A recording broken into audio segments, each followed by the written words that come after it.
শনিবার ভোরে English channel পাড়ি দেওয়ার চেষ্টার সময় দুই নারীর মৃত্যু হয়েছে। ফরাসি কর্মকর্তা এএফপি সংবাদ সংস্থাকে এ তথ্য নিশ্চিত করেছেন। ফরাসি কর্তৃপক্ষ জানিয়েছে, উত্তর ফ্রান্সের উপকূল থেকে প্রায় ১০০ জন যাত্রী একটি অস্থায়ী নৌকায় যুক্তরাজ্যে পৌঁছানোর উদ্দেশ্যে রওনা হন। এ সময় দুর্ঘটনাটি ঘটে এবং প্রাণহানি হয়। ইসাবেল ফ্রাদিন থিরোদে নামের এক ফরাসি কর্মকর্তা এএফপিকে জানান, প্রায় ৬০ জনকে উদ্ধার করা হয়েছে এবং বর্তমানে তাদের সিভিল প্রোটেকশন টিমের তত্ত্বাবধানে রাখা হয়েছে। তিনি আরও জানান, এক দম্পতি ও তাদের শিশুকে মাঝারি মাত্রার হাইপোথার্মিয়ার কারণে দ্রুত বোলন শহরের একটি হাসপাতালে নেওয়া হয়েছে। এদিকে অবৈধভাবে সমুদ্রপথে যুক্তরাজ্যে পৌঁছানোর চেষ্টা করতে গিয়ে প্রায়ই এ ধরনের প্রাণঘাতী ঘটনা ঘটছে। ফরাসি সংবাদপত্র লা ভোয়া দু নর জানিয়েছে, ইংলিশ চ্যানেল পাড়ি দেওয়ার চেষ্টায় নিহত দুজনই সোমালিয়ান নারী। চলতি বছর এখন পর্যন্ত অন্তত ২৫ জন ছোট নৌকায় করে বিপজ্জনকভাবে ইংলিশ চ্যানেল পাড়ি দিতে গিয়ে প্রাণ হারিয়েছেন।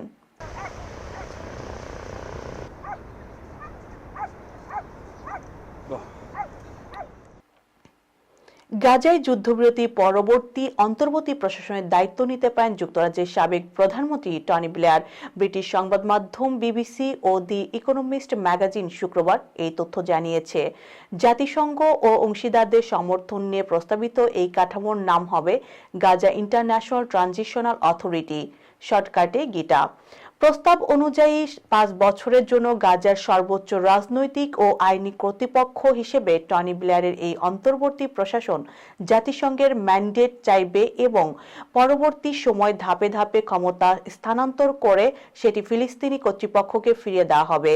গিটা তত্ত্বাবধানে অভিজ্ঞতা হিসেবে পূর্ব তৈমুর ও কোসোভোর আন্তর্জাতিক প্রশাসনের মডেল কাজে লাগানো হবে।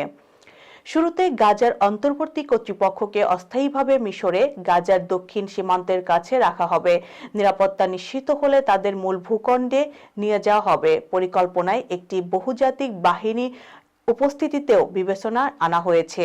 বিবিসি ও দ্য ইকোনমিস্ট বলেছে, এই পরিকল্পনার বিষয়ে যুক্তরাষ্ট্র ও অন্যান্য অংশীদারের সঙ্গে টনি ব্লেয়ারের আলোচনা হয়েছে। লন্ডনের লাক্সারি ডিপার্টমেন্ট স্টোর হ্যারোডস তাদের গ্রাহকদের সতর্ক করেছে যে একটি আইটি সিস্টেম নিরাপত্তা ভঙ্গের ঘটনায় কিছু গ্রাহকের ব্যক্তিগত তথ্য চুরি হয়ে থাকতে পারে। কোম্পানিটি জানিয়েছে, অনলাইন গ্রাহকদের নাম ও যোগাযোগের তথ্য একটি তৃতীয় পক্ষের সিস্টেম থেকে নেওয়া হয়েছে, তবে কোনো পাসওয়ার্ড বা অর্থ প্রদানের তথ্য ফাঁস হয়নি। শুক্রবার সন্ধ্যায় গ্রাহকদের পাঠানো এক ইমেইলে হ্যারোডস এই ঘটনাকে একটি বিচ্ছিন্ন ঘটনা বলে বর্ণনা করেছে। তারা জানিয়েছে, সংশ্লিষ্ট তৃতীয় পক্ষ নিশ্চিত করেছে যে ঘটনাটি নিয়ন্ত্রণে আনা হয়েছে এবং যথাযথ পদক্ষেপ নেওয়া হয়েছে। দর্শক, এবার চলে যাচ্ছি কমিউনিটি প্রসঙ্গে। দেশের সম্পদ লুট করে যুক্তরাজ্যের আশ্রয় নেওয়া স্বৈরাচারের দোসরদের ইন্টারপোলের মাধ্যমে বাংলাদেশে ফেরত পাঠানোর আহ্বান জানিয়েছে যুক্তরাজ্য বিএনপির সাবেক সিনিয়র যুগ্ম সম্পাদক নাসিম আহমেদ চৌধুরী। শুক্রবার জুমার নামাজের পর পূর্ব লন্ডনের বেতনাল গ্রিনস্থ বায়তুল আমান জামে মসজিদে বিএনপির ভারপ্রাপ্ত চেয়ারম্যান তারেক রহমানের নির্দেশিত রাষ্ট্র কাঠামো সংস্কারের ৩১ দফা কর্মসূচির লিফলেট বিতরণ করা হয়। লিফলেট বিতরণ শেষে সংক্ষিপ্ত বক্তব্যে নাসিম আহমেদ চৌধুরী জানান, স্বৈরাচারের রেখে যাওয়া ভঙ্গুর অবস্থা থেকে দেশকে রক্ষা করতে এবং শহীদ জিয়ার স্বনির্ভর বাংলাদেশ করতে বিএনপির প্রদত্ত ৩১ দফার কোনো বিকল্প নেই। তাই প্রবাসী ও বাংলা ভাষাভাষীর মাঝে এই কর্মসূচি প্রচার করা জাতীয়তাবাদী সমর্থকদের নৈতিক দায়িত্ব। তিনি আরও অভিযোগ করেন, স্বৈরাচারের দোসরদের একটি অংশ বাংলাদেশের জনগণের টাকা লুট করে যুক্তরাজ্যের বিভিন্ন স্থানে বসবাস করছে। তাদের দেশে ফেরাতে ব্রিটিশ সরকারকে সহযোগিতা করতে হবে। অনুষ্ঠানে যুক্তরাজ্য বিএনপি ও অঙ্গ সংগঠনের নেতাকর্মীরা উপস্থিত ছিলেন। আয়ারল্যান্ডে বসবাসকারী প্রবাসী বাংলাদেশিদের কনসুলেট সেবা প্রদান করেছেন লন্ডনস্থ বাংলাদেশ দূতাবাস। সম্প্রতি দূতাবাস কর্মকর্তারা আয়ারল্যান্ডে ২ দিনে প্রায় ৫০০ পাসপোর্ট সংক্রান্ত কাজ সম্পন্ন করেছেন। আয়ারল্যান্ড থেকে আমাদের সহকর্মী জাহিদ মোমেন চৌধুরী জানান, আয়ারল্যান্ডে বাংলাদেশ দূতাবাস বা কনসুলেট অফিস না থাকায় প্রতি বছর ৩ থেকে ৪ বার লন্ডন দূতাবাসের কর্মকর্তারা নতুন passport, NVR, power of attorney, birth certificate, attestation সহ বিভিন্ন কাজ করে থাকেন। অল বাংলাদেশি অ্যাসোসিয়েশন ও গোলওয়ে বাংলাদেশ কমিউনিটি সেবা নিতে আসা প্রবাসী বাংলাদেশিদের বিভিন্ন ধরনের তথ্য ও সেবা সহজীকরণের অক্লান্ত পরিশ্রম করেছেন। আর তাতেই একটি সফল সেবা নিতে পেরেছেন প্রবাসীরা। গলওয়ে বাংলাদেশ কমিউনিটি নিজস্ব হলরুমে দেওয়া হয় পাসপোর্ট সেবা নিতে আসা প্রবাসীরা খুশি থাকলেও দ্রুত সময়ের মধ্যে আয়ারল্যান্ডে বাংলাদেশ দূতাবাস স্থাপনের জোর দাবি জানান। উল্লেখ্য, আয়ারল্যান্ডে গেল কয়েক বছরে ইউরোপের বিভিন্ন দেশ থেকে আসা প্রবাসীদের হার দিন দিন বেড়েই চলেছে। Greater Sylhet development and welfare council ইউকের দ্বিবার্ষিক সাধারণ সভা ও নির্বাচন বর্ণাঢ্য আয়োজনের মধ্য দিয়ে উৎসবমুখর পরিবেশে সম্পন্ন হয়েছে। London, Birmingham, Luton, Manchester, Bedford, Scotland সহ বিভিন্ন শহর থেকে আগত শত শত সদস্যদের উপস্থিতিতে আগামী 2 বছরের জন্য মোহাম্মদ সালেহ আহমদকে সভাপতি, ফিরোজ খানকে সাধারণ সম্পাদক, আরজু খান এমবিকে কোষাধ্যক্ষ হিসেবে মনোনীত করা হয়। বিস্তারিত থাকছে আমাদের সহকর্মী সারোয়ার হোসেনের পাঠানো রিপোর্টে। Greater Sylhet development and welfare council UK যুক্তরাজ্যের সর্ববৃহৎ সামাজিক ও চ্যারিটেবল সংগঠন। যুক্তরাজ্যের প্রবাসীদের বিভিন্ন দাবি দেওয়া ও বৃহত্তর সিলেটের আর্থসামাজিক ও শিক্ষার উন্নয়নে বহুমুখী প্রকল্পকে হাতে নিয়ে 1993 সাল থেকে সংগঠনটি কাজ করে যাচ্ছে। প্রতি 2 বছর অন্তর অন্তর সংগঠনের দ্বিবার্ষিক নির্বাচন অনুষ্ঠিত হয়। তারই ধারাবাহিকতায় গত 21শে সেপ্টেম্বর রবিবার বার্মিংহামের স্থানীয় ইকবাল বাংকুইট হলে অনুষ্ঠিত হয়ে গেল সংগঠনের দ্বিবার্ষিক সাধারণ সভা। পবিত্র কোরআন থেকে তেলাওয়াতের পর বাংলাদেশের জাতীয় সঙ্গীত ও ব্রিটিশ জাতীয় সঙ্গীত পরিবেশনের মাধ্যমে সংগঠনের অধিবেশন শুরু হয়। আমরা বিগত দিনে আপনাদের কাছ থেকে যে সহযোগিতা পেয়েছি, all over the United kingdom সবগুলো ব্রাঞ্চ এবং রিজন আমরা যে সহযোগিতা পেয়েছি তা আমাদের মনে থাকবে এবং আমরা সবাইকে অনুরোধ করব এই ধরনের ফ্র্যাটার্নিটি, ইউনিটি এবং ব্রাদারহুড দেখিয়ে জিএসসি আগামীর পথে তার চলাচল অব্যাহত রাখবে। সব ডেলিগেটদের ধন্যবাদ জানাই আজকে আমাকে নির্বাচিত করার জন্য সাধারণ সম্পাদক হিসেবে। আমাদের অনেক কিছু রানিং আছে প্রজেক্টগুলো, আর আমরা সব কিছু চালিয়ে যাবো ইনশাআল্লাহ। আমি বিগত 2 টার্ম সেক্রেটারি হিসাবে কাজ করলাম। আপনার বাদশাহ আতাউর রহমান সাহেব, সালেহ আহমদ সাহেব কাজ করে অত্যন্ত আনন্দ লাগছে। আমার উপরে আপনার আত্মবিশ্বাস বা যে দায়িত্বটা দিয়েছেন, আমি আমার জীবনের 35 ইয়ার্স কমিউনিটি সার্ভিসের মধ্যে আছি। It is a very challenging work, very hard work. দ্বিতীয় অধিবেশন পরিচালনা করেন নির্বাচন commissioner barrister Abul Kalam, councillor Sadruzzaman খান ও আব্দুল রশিদ।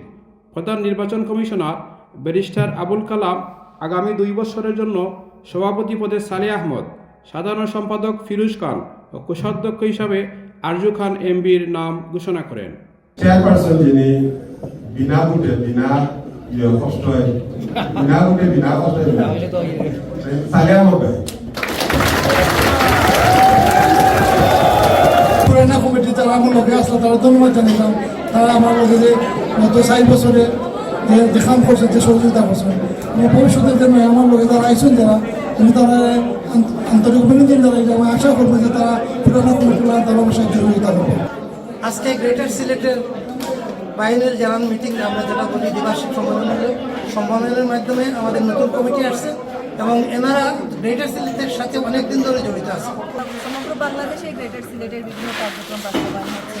এটার জন্য আসলেই আমরা সিলেটবাসী হিসেবে আমরা খুব গর্ববোধ করি এবং গ্রেটার সিলেটের উত্তরোত্তর সাফল্য কামনা করি। This organization is galvanizing the spirit of Sylhet in UK, not only UK and greater Sylhet development দিনে দিনে 32 বছরে যা হয়েছে, আমরা মনে করি আরও সামনে 2-4 বছরে এর চেয়ে বেশি কিছু করার চেষ্টা করব। গ্রেটার সিলেটের বিজিএম ও নির্বাচনী অনুষ্ঠান থেকে সারোয়ার হোসেন, এনটিভি ইউরোপ। যুক্তরাজ্যের বাংলাদেশি কমিউনিটির অত্যন্ত জনপ্রিয় খেলা ব্যাডমিন্টন। এই খেলাকে ঘিরে ইংল্যান্ডের বিভিন্ন শহরে অনুষ্ঠিত হয়ে থাকে প্রতিযোগিতা। ক্রীড়ামোদী দর্শক ও খেলোয়াড়দের অংশগ্রহণে গত মঙ্গলবার ওল্ডহ্যাম বিশ্বনাথ সোসাইটি ইউকের উদ্যোগে আয়োজন করা সংগঠনটির ৪র্থতম ব্যাডমিন্টন টুর্নামেন্ট। বিস্তারিত থাকছে আমাদের greater Manchester in charge Delwar Hossain শিবলির পাঠানো রিপোর্টে। বিশ্বনাথ সোসাইটির আয়োজনে ওল্ডহামে অনুষ্ঠিত হয়েছে সংগঠনটির ৪র্থ বার্ষিক ব্যাডমিন্টন প্রতিযোগিতা। ব্যাপক উৎসাহ উদ্দীপনার মধ্য দিয়ে বিপুল সংখ্যক খেলোয়াড়দের অংশগ্রহণে ওল্ডহামের মিলেনিয়াম সেন্টারে দিনব্যাপী অনুষ্ঠিত হয় প্রতিযোগিতাটি। ইংল্যান্ডের বিভিন্ন শহর থেকে বিপুল সংখ্যক ক্রীড়াবিদরা অংশগ্রহণ করে। প্রতিযোগিতায় নান্দনিক ক্রীড়া নৈপুণ্যের মাধ্যমে চূড়ান্ত পর্যায়ের ফাইনাল খেলায় জুনাক এবং পাবেল জুটি হারুন এবং ওয়াহিদকে পরাজিত করে চ্যাম্পিয়ন হওয়ার গৌরব অর্জন করে। এছাড়াও তারেক এবং মুজাহিদ জুটি এবং নুরুল ও ওয়াহিদ সেমিফাইনালিস্ট হিসেবে উত্তীর্ণ হয়। খেলা শেষে আবুল কালাম শাহ এর পরিচালনায় অনুষ্ঠিত পুরস্কার বিতরণী অনুষ্ঠানে প্রধান অতিথি হিসেবে উপস্থিত ছিলেন ম্যানচেস্টারস্থ বাংলাদেশ দূতাবাসের সহকারী রাষ্ট্রদূত জুবায়ের হুসেইন। বিশেষ অতিথি হিসেবে উপস্থিত ছিলেন ওল্ডহাম কাউন্সিলের মেয়র কাউন্সিলর এডিমুর, মেয়রেস কেতমুর এবং ডিএল মুজাহিদ খান এমপি। এছাড়াও উপস্থিত ছিলেন মিজানুর রহমান মিজান, ক্রীড়া সংগঠক শাহ তাজুল ইসলাম সহ বিভিন্ন সামাজিক ও ক্রীড়া সংগঠনের নেতৃবৃন্দ। কমিউনিটিকে ঐক্যবদ্ধ রাখতে এরকম প্রতিযোগিতা গুরুত্বপূর্ণ ভূমিকা পালন করে মনে করেন সহকারী high commissioner Zubayer Hossain. Sports আমাদের কমিউনিটিকে একত্রিত করে, স্পোর্টস বিশেষ করে আমাদের কমিউনিটির ইয়ুথকে এনগেজ করে পজিটিভলি এবং কোহেশন বাড়ায়। So from my personal behalf and on behalf of Bangladesh Eastern High Commission, we will always support any initiative. প্রতিযোগিতায় অংশগ্রহণকারী ক্রীড়াবিদরাও আনন্দিত এতে অংশগ্রহণ করে। টুর্নামেন্টটি সফলভাবে সম্পন্ন হওয়ায় আয়োজকদের পক্ষ থেকে অংশগ্রহণকারী ক্রীড়াবিদ এবং সহযোগী সবার প্রতি কৃতজ্ঞতা প্রকাশ করা হয়। দিলওয়ার হোসেন শিবলি, এনটিভি ইউরোপ, গ্রেটার ম্যানচেস্টার। দর্শক, সময় হলো একটি বিজ্ঞাপন বিরতির। ফিরে এসে থাকছে সিলেট অফিস থেকে পাঠানো তথ্য ও ছবি নিয়ে সংবাদ প্রতিদিনের সিলেট। এরপর দেখবেন প্রতিদিনের সিলেট।